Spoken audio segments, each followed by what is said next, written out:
Hi, it's Adam from Krav Maga, Northern Beaches here, and I'm going through today the state of pre-fight. So what your body actually experiences.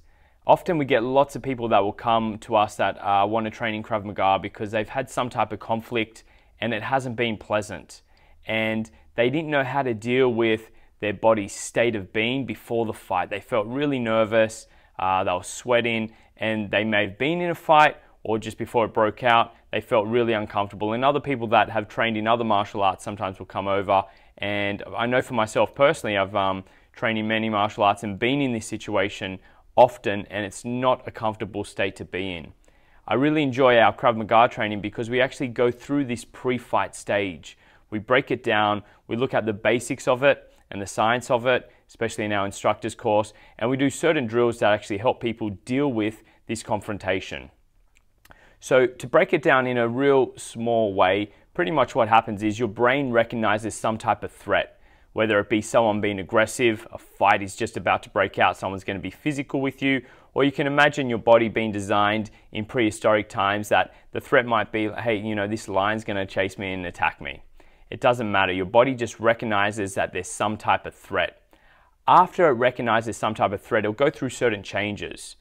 So your bronchial tubes within your airways, going down to your lungs, will actually expand to allow more airflow to run through. At the same time, your veins will actually dilate again and they'll relax to allow more blood flow. So what your body's doing is it's allowing as much oxygen and as much blood to get to the muscles that it needs the most. If you're going to be in some type of physical confrontation, your muscles need as much oxygen because they're going to be working really hard. And a lot of the times, a lot of that is burnt up with nervous energy. At the same time, simultaneously, your body will shut down its digestive system. It doesn't need to digest food when you're just about to get into a fight. So there'll be no blood flow going to your digestion system. And what actually happens is, this is why sometimes people say, hey, I feel real nervous, or sometimes I have butterflies in my stomach, because your body is actually doing what it needs to do to prepare for the fight. At the same time, the blood will move away from your skin.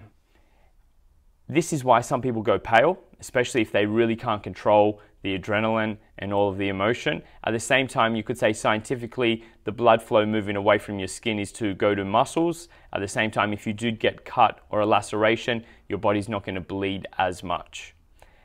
Another thing that is really crucial is that people find that they get real clammy and sweaty just before a confrontation or a fight. And your body's just really cooling itself down. So your sweat glands are expanding here, and it's just allowing your body to cool down before the physical confrontation because it knows that it's going to be possibly working quite hard. So often in this state of being, which is sort of your fight or flight, people get really nervous and can't really deal with that anxiety, that nervousness, this experience that they're going through because they haven't been in it a lot. It's not like people fight every day, or we don't have threats often. So one thing that we practice in Krav Maga is practice mental training. We'll practice breathing techniques which actually help people go to a parasympathetic state in their nervous system. And what that is it's a state when you're relaxed.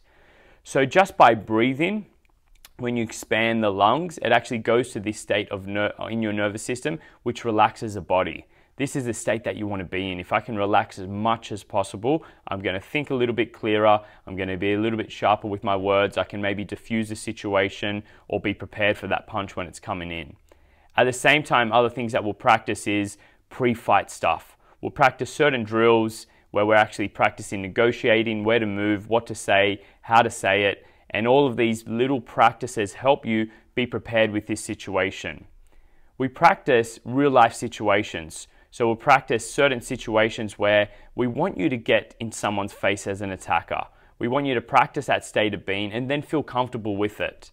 The more you practice it and the more experience you get in this pre-fight, the better you're going to be for it. So I think it's a really important part of anyone's martial arts or Krav Maga training is to practice the pre-fight, because 9 times out of 10, it won't go to that physical punch. It will all be in the pre-fight. And if you can diffuse the situation, if you can negotiate, if you can move in the right manner, if you can remain relaxed through your breathing, which is the best tip that I can give someone, you're going to diffuse the situation, you're going to have the most success.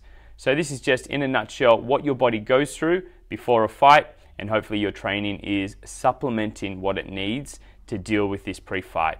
Thanks guys, it's Adam from Krav Maga Northern Beaches, and we hope to see you at the club.